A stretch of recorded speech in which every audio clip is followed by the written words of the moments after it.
اقوام متحدہ کے جوہری نگراں ادارے IAEA کے سربراہ رافیل گروسی نے ایران کے سب سے بڑے یورینیم افزودگی مرکز نہتنز کو بری طرح متاثر ہونے کا انکشاف کیا ہے۔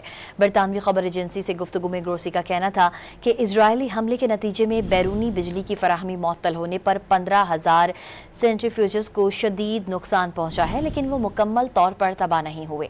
ان کا مزید کہنا تھا کہ بظاہر افزودگی پلانٹ کی عمارت کو براہ راست نشانہ نہیں بنایا گیا، مگر اندرونی نظام کو شدید نقصان پہنچا ہے۔ رافیل گروسی نے پائلٹ افزودگی تنصیب مکمل طور پر تباہ ہونے کی تصدیق کی ہے۔ اقوام متحدہ کے جوہری نگراں ادارے IAEA کے سربراہ رافیل گروسی نے ایران کے سب سے بڑے یورینیم افزودگی مرکز نہتنز کو بری طرح متاثر ہونے کا انکشاف کیا ہے۔